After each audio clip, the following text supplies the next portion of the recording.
We're going to get started. Thank you for joining us for our webinar today, From Submission to Publication with the Journal on Education in Emergencies. I'm Hedy Lahman. I'm the Managing Editor for the Journal on Education in Emergencies, or JEiE. And with me today are Dr. Dana Birdie, the Editor-in-Chief for the Journal, and Nathan Thompson, our Deputy Managing Editor. So let's move on to the first housekeeping slide here.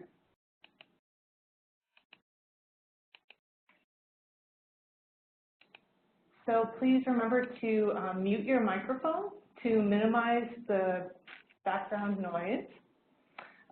You can post questions in the chat area at any time. However, please note that we will address questions at the end of the presentation.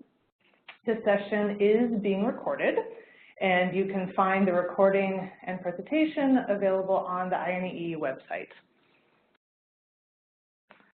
Okay. Getting used to how to get through these slides here. Here we go. So here's what we intend to cover today. The aim of our presentation is to break down the processes involved with submitting and ultimately publishing with an academic journal like JEiE. And in an effort to expand JEiE's authorship, we're really excited to be offering this webinar in each of INEE's languages, including Arabic, French, Portuguese, and Spanish over the course of the next week. So without further ado, I would like to turn it over to our Editor-in-Chief, Dr. Dana Birdie, to get us started. Okay, so as you see, we'll talk about these key points on the outline in front of you: who we are, our aim, what we publish, what the double-blind peer review process is, how to demystify that, specific criteria for our research articles, common mistakes, which I think is very important and valuable, not just for JEiE, but also for any academic journal that you might want to publish with, and our reach, which is something we're very proud of and might even be unique to INEE because of, unique to the journal, JEiE, because of our partnership with INEE, which is just a terrific way to get messages out from our academic publications. So we are the first academic journal in the field that focuses specifically on education emergencies. The journal was established by the Interagency Network for Education Emergencies, and it's hosted by New York University. The journal was created after many practitioners, funders, policymakers, and people working in education emergencies around the world called for greater information, more evidence on education emergencies programs. There has been a strong push to find out exactly what works in education and emergencies, work. In other words, when organizations implement programs that provide services to populations affected by conflict, provide services in education and education-related activities, we haven't known.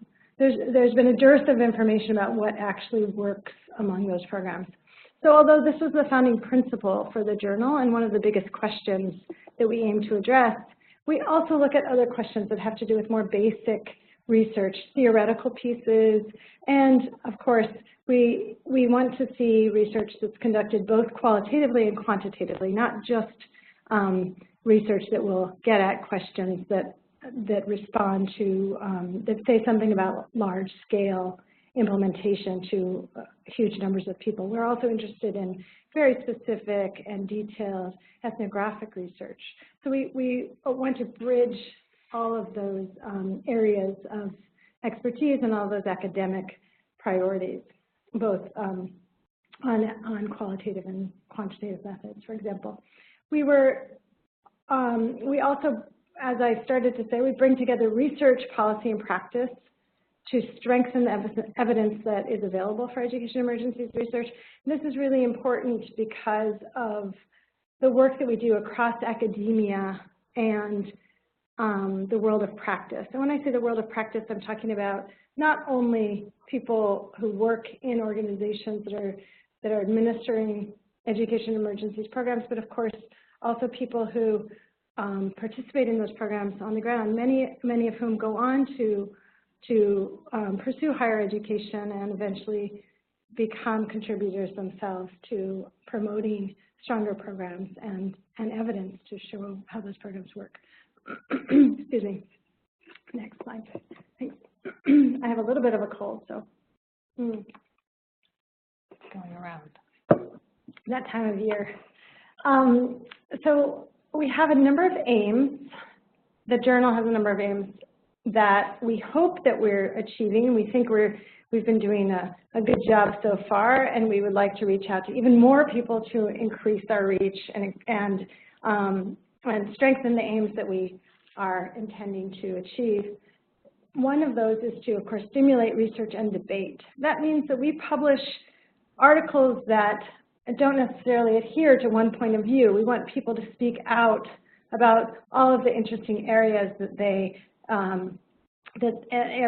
work in and the interesting issues that they encounter. We want people to uncover those issues and be able to discuss them in the journal. So it is a place for debate as well as research. The debate usually happens in our field articles or our field notes, and I'll let Hedy speak a little bit more about those. We want to promote learning across organizations, policy institutes, academic institutions. This is meant to stimulate conversation among our peer institutions and many organizations that are involved in education emergencies work. Again, not just research, but also practitioner work. We set standards for evidence in the field. So our mission, our task was intended to provide rigorous evidence that is widely viewed as establishing bounds for what we understand to be for how we understand programs to work, as I mentioned, in the field. But those standards are also meant to represent how we hope research will be done among other organizations. We define knowledge gaps and key trends, and this is really this is a mission that is set out by the board, but also by our membership base, and the membership base is a part of all of INEE members. Those knowledge gaps and trends change as politics change, as events change in the world, and we aim to be cutting edge in promoting knowledge about the key issues of the day.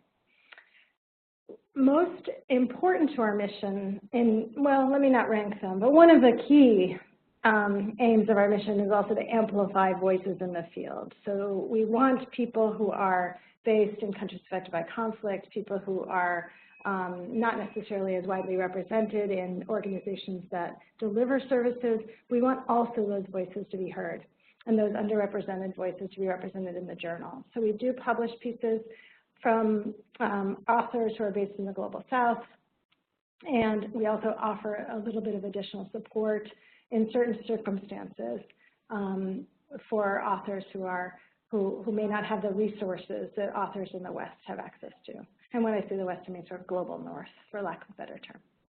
I'll turn the presentation back over to Hedy now. Thanks.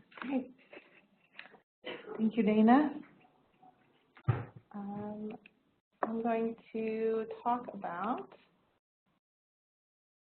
what we publish. So we publish primarily three types of articles or manuscripts. So traditional academic research articles, practitioner-oriented field notes, and we publish book reviews on recently published books related to education and emergencies. So for today's purposes, I'm going to focus primarily on research articles, and if there are additional questions about the other two categories, we'd be more than happy to address them in the Q&A section.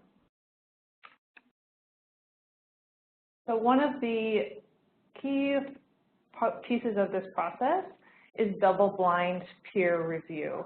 So every article that is submitted to the journal that is considered for publication undergoes a process of double-blind peer review.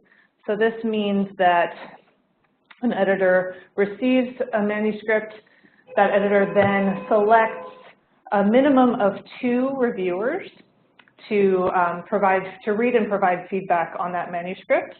And these reviewers are EIE academics and practitioners, and the editor selects reviewers based on the content in the article, matching with the expertise of those academics or practitioners. So the double-blind piece means that when reviewers receive that manuscript, they do not know the identity of the author.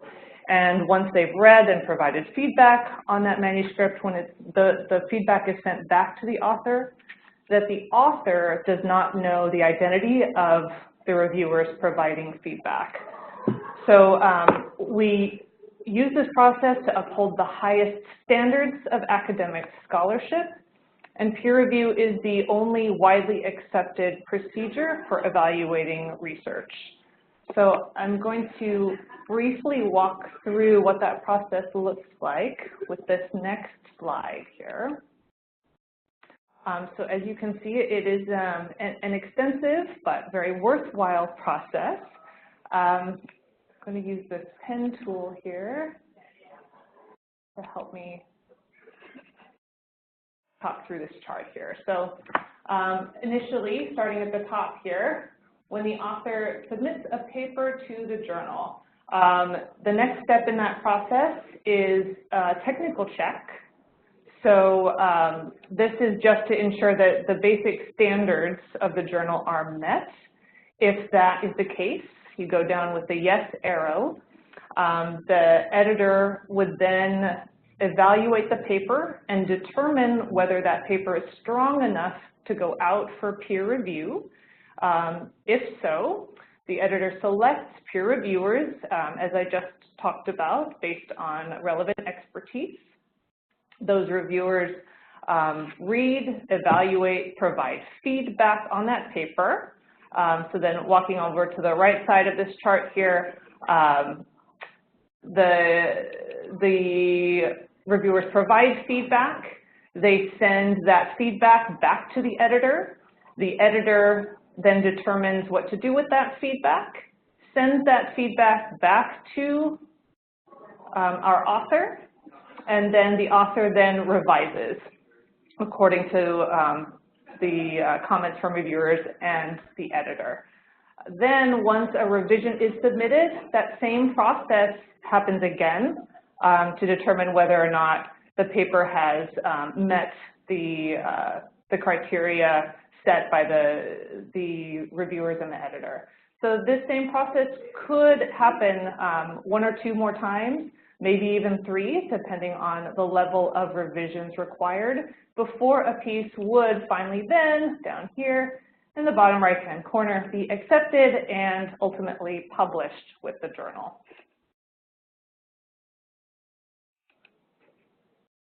Let me also interject that this is the process that happens at every academic peer-reviewed journal. So it's very standard, and what we've done is we have adopted all of those standards that exist already among academic journals in the field, and we, at the outset of the journal, creating the journal, we talked with a number of our peer institutions to organize these processes in the ways that we have presented them here. So I'll briefly walk through the criteria for our research articles.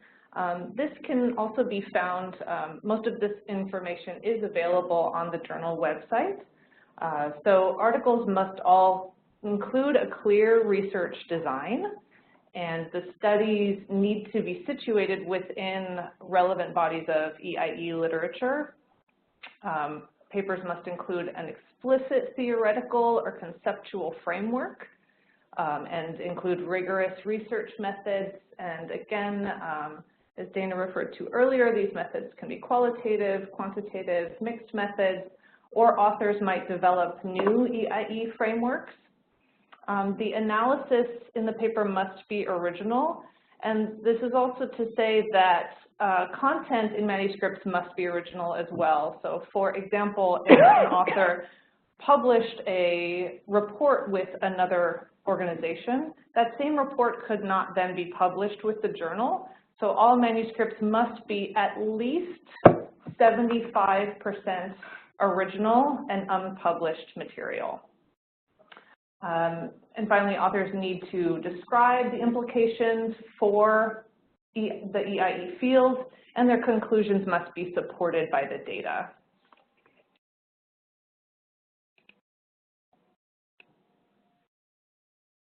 So things to consider before submitting.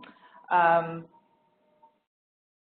we talked about the double-blind peer review process, articles need to be blinded. So that means that there cannot be any reference to the author's name, title, or identifying organizations.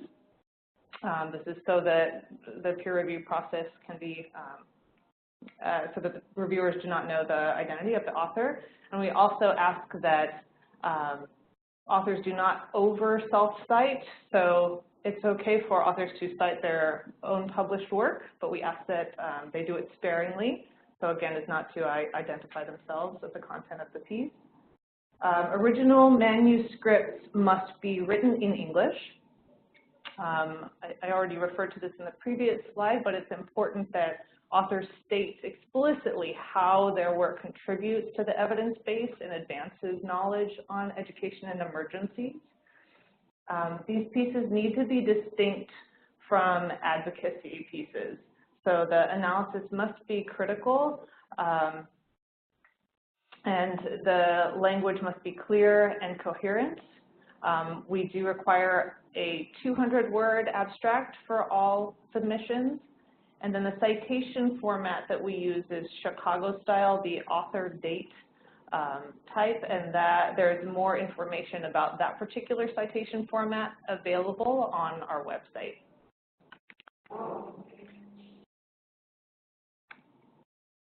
There seems to be a little fire going on outside. There's something going on outside. Pay no attention. Yeah. I smell smoke in here. But they seem to have it under control, apparently. Okay, so. So our reach, again, Dana referred to this earlier on, our reach is expansive and it's ever growing. So the journal is available open source. It is freely viewable and downloadable from INEE's website. It is shared across INEE's network of thousands of EIE professionals and scholars around the world. And we are particularly excited about our new initiative, the Behind the Pages podcast. So in each of these recordings, we feature published authors with the journal. These include interviews about their work and stories and experiences that may not necessarily be contained in the papers themselves. This represents another way for us to expand our reach and broaden the audience for the knowledge that's generated in the journal. And all articles published in the journal are searchable on Google Scholar, and we are currently working to get the journal in additional academic databases as well.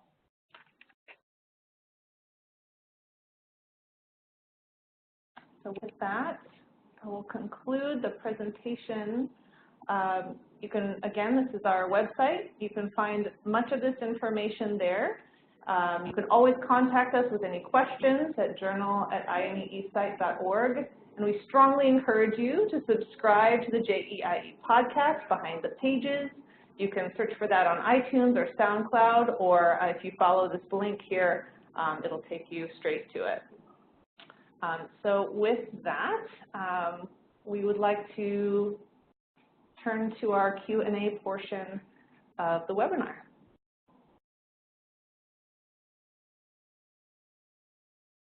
So people just type in. So Hetty, we've got one question in from Maddie James Gallagher, who asks, how long does the review process typically take? So this is a really good question, and it varies. It really depends on a number of factors, the biggest factor being the level of how strong the piece is when it is submitted. In other words, how many rounds of revision a piece might need to go through before it's published. So if a piece was in fairly ready to go, publishable shape, it might undergo 1 to 2 rounds of peer review, and that process could take as little as, I'd say, 4 to 5 months from submission to the point that it would be accepted.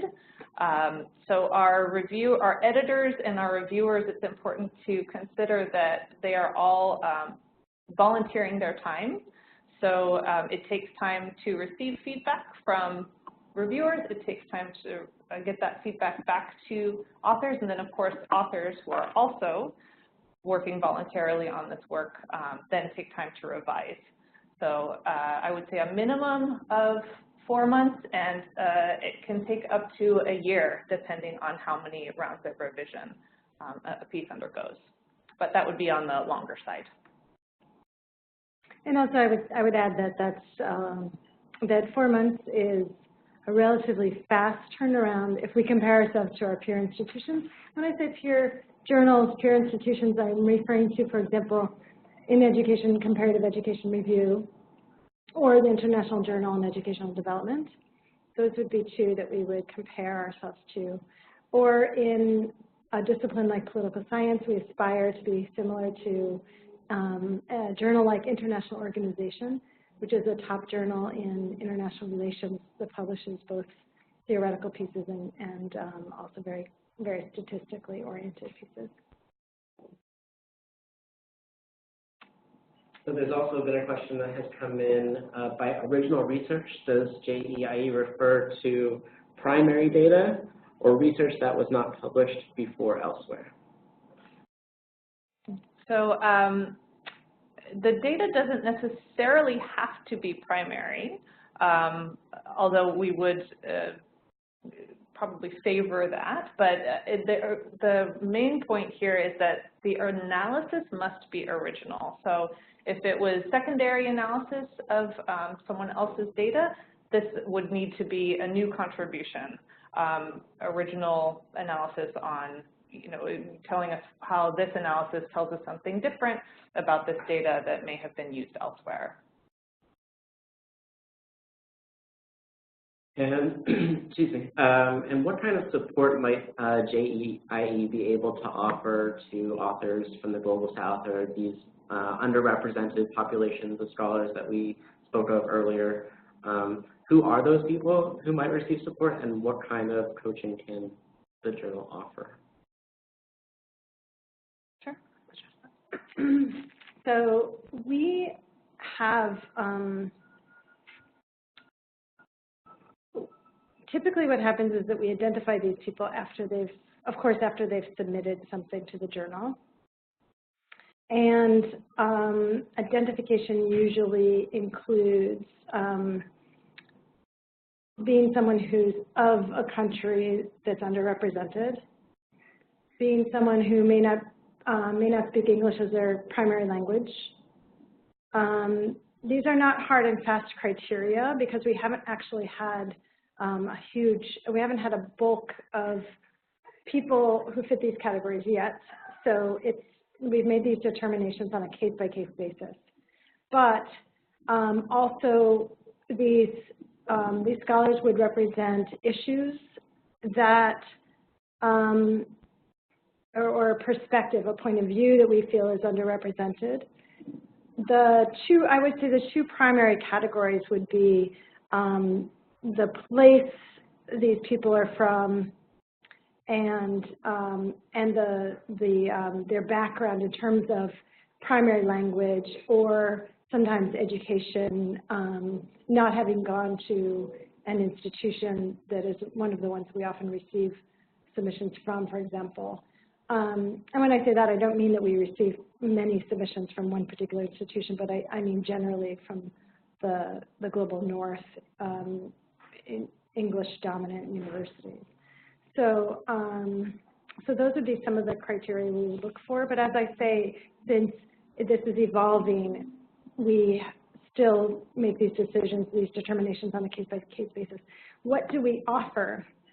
That also will depend on the person that we're working with. So it's actually, I think it's a terrific opportunity actually for the people who fit who do come to our attention in this way. What we offer is graduate assistant research support, and this is what we have been able to offer in the past. And we also offer additional suggestions for editing, more editing than we would do with someone who doesn't come from who isn't underrepresented. So those are some of the things that we offer. It's also, as I said, this aspect of it also is evolving. So we're hoping to be able to establish this support as a robust program at some point, a mentoring program. And mentoring, for lack of a better word, I mean, because some of these people are very senior scholars, perhaps, but so it's not just junior scholars that we offer this to. It's also people who are more established, but might have been established in another field. So we would like to offer a more robust program and more established program, and we're hopeful to be able to do that, but we need to fundraise for it. So we're in the process of fundraising for that now. Would like to say anything else about the background of the people who serve as peer reviewers for JEiE? What sectors do they come from, what institutions, what countries, and what does the journal do to ensure a diversity of backgrounds of those reviewers? Oh, yeah, sure. So we try to diversify our reviewers as much as possible, and we do that primarily through our board. We have a large board, and the board serves not only as a group of scholars who shepherd articles through the review process, but they also serve as people who help us manage the journal, since I would say in one way we differ from our peer institutions is that we are more active in areas that would be considered programming, for lack of a better word. In other words, like this mentorship program that I described, or the podcast that we talked about. That's also very unusual for an academic journal to engage in these kinds of activities. Even our field notes pieces are different from what most academic journals engage in. So that board is active in the way in two primary ways. One on the management side, and the other on the the primary way is to reach out to diverse reviewers. We identify them through our networks and also through our annual conferences that we attend. We are active participants in the Comparative International Education Society. And we attend CIES conferences every year. CIES tends to have a lot of diversity from authors all over the world, so we try to be similarly representative, and we also identify reviewers at CIES. Other ways we reach out to reviewers, we talk about the journal at public presentations frequently. We do periodically have calls for reviewers that we administer through INEE. So if you're interested in serving as a reviewer, please let us know. Yes, it's a great way to get familiar with the process actually before you submit an article. Yeah, I think that's a really good point, and we are always seeking to expand our reviewer database. So please do reach out to the email there if you are interested in reviewing for us. And just one more thing to note, that authors are invited to suggest reviewers that might be appropriate for reviewing their manuscripts. So at the time of submission, there is an option for reviewers to suggest a couple of names, and this also has enabled us to expand our reach beyond our own networks. There was a question further up the list about the topics that we've seen come in since the life of the journal in terms of trends. What have we seen that's under-researched or ignored that we'd like to receive more submissions about? Or just generally, what kind of topics do we typically accept and read manuscripts about? Do you want to start, Mel? Sure. So in terms of what we accept a broad range of topics related to education in emergencies. So I would say most recently, we've seen a surge in themes related to the refugee crisis. We are also doing a special issue on education and refugees. But even before recruiting for that particular special issue, we saw this increase in research surrounding this particular topic, I think for obvious reasons. A question that I often get at places like CIES is, well, what constitutes education in emergencies? If my topic isn't directly related, can it be relevant? And I always say that as long as the argument can be clearly linked to the needs for education for learners, for potential learners in situations of conflict and crisis, even if it's not something that is already contained in the EIE literature, we invite those pieces. And again, it's just important that every author clearly states how and why this particular topic is relevant to education in emergencies. Yeah, Dana, can you pick up from there?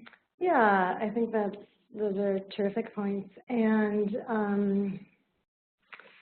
let me say a little bit about our special issues. We have a number of special issues that we're in the process of working on. One of them, the refugee education piece that we're in the throes of right now. Another one that we're hopefully wrapping up relatively soon is on the war on drugs, and we hope that that will be out in the spring.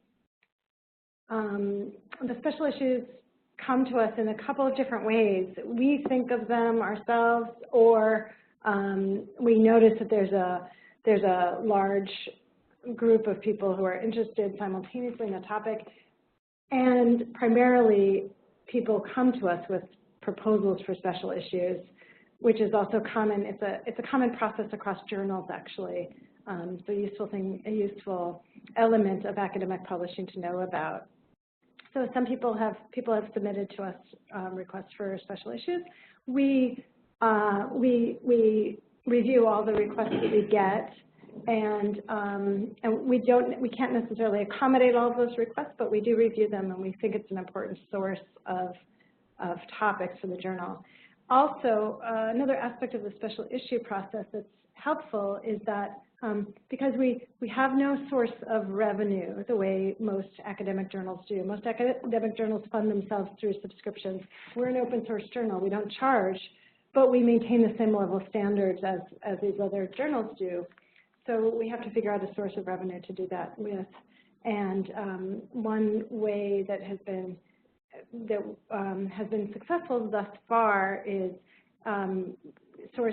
getting funding for these special issues, some of them, not all of them, from outside sources.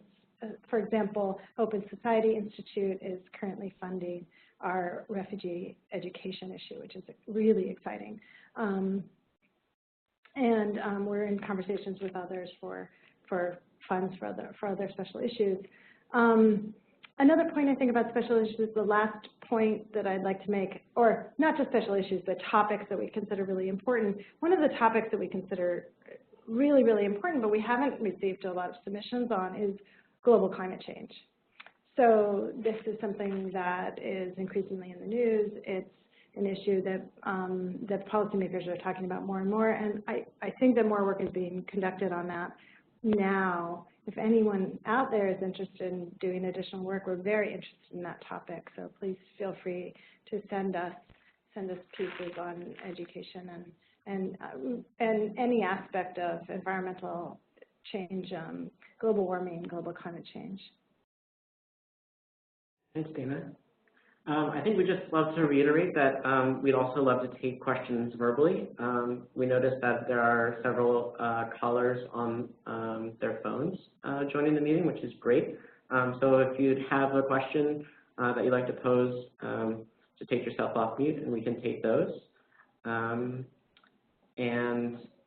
Hetty, there was also a question about how book reviews work.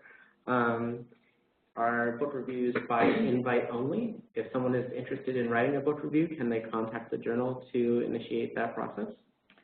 So yes, so book reviews are by invitation only. However, if someone is interested, if you go to our website, there's a section on book reviews, and you can see the contact information for our book review editor. So we would encourage you to reach out directly to her and indicate that you are interested in writing a book review. But also I should say that anyone who has written a book that is relevant to EIE, who would like to have their book reviewed in the journal, we strongly encourage you to also reach out to us and let us know, and then we can get that reviewed and potentially included in a future publication. I see that someone was asking for more information about the under-researched areas, and there are, in addition to global climate change, of course, there are lots of other under-researched areas. I mean, really, so many, partly because a lot of the research that exists in the world, if there is any research on education and emergencies, that research is coming out of places that are not necessarily affected by emergencies. And when I say that, I mean the topics that relate to education and emergency, social emotional learning, for example. There's been an enormous amount of work and research on that in the United States, very, very little research on that outside of the US. That's being remedied now by large grants from MacArthur Foundation and now the LEGO Foundation. And some of our colleagues here at NYU are working on those questions, particularly in relation to early childhood development. But that in itself, even with those large grants, those are really just 2 projects, and it's a drop in the bucket for to get us towards the level of information, level of evidence we'd love to see. So when you think about a number of key questions in education emergencies, for example, how does refugee education differ across countries? How does, I think on arts-based education, which is Hetty's area of expertise, there's very limited research, again, outside of the US. Almost any topic that you choose, and Hetty and I wrote a review of education and emergencies research a few years ago that was supported by DFID and managed by INEE. And it was an INEE DFID publication. And if you're interested in looking at that piece, again, it was from a couple of years ago, but I think there hasn't been a ton of new research since then. We actually just counted up all of the experimental designs that we could find. And again, for asking questions and answering questions related to program impact, those are some of the most robust designs to use. So very limited information on experimental designs, but even other kinds of designs that very strong, robust qualitative research was also limited. So if you're interested in knowing more about which topics, I would recommend looking at that piece. You can Google it and find it online. Also, there's a piece subsequent to that that my colleagues and I wrote that appears in the Review of Education Research Journal in 2017. So anything else to add? Any additional questions? Do we have any call-in participants who would like to ask a question?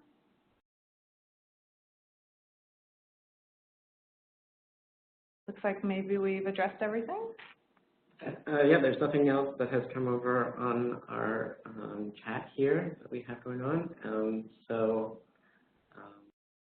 we can conclude or wait a moment for another question. Whatever you'd like. I think I'd also like to say it's really great to do this and hear from all of you. We'd love to continue the conversation, so feel free to reach out to us. The journal email address is right there. And as Hetty noted at the top of the call, there will be 4 more webinars like this one in the other 4 languages in which INEE operates. So if you have colleagues who are located in institutions or in countries, or who might benefit from this webinar in their language, then please invite them to join. I believe a blog post had gone around with the dates and times of those webinars. So please share. We should mention that the Open Society Institute has funded this webinar, and we're really appreciative of their support. Open Society Foundation, excuse me. Thank you, everyone, for participating. We're really glad we got to do this, and thank you so much for your great questions. And it looks like our host has just posted additional information about the presentation. So we look forward to hearing from you. Please reach out with any additional questions. And we hope to see your submissions soon. Thank you. Take care. Bye. Bye-bye. Bye.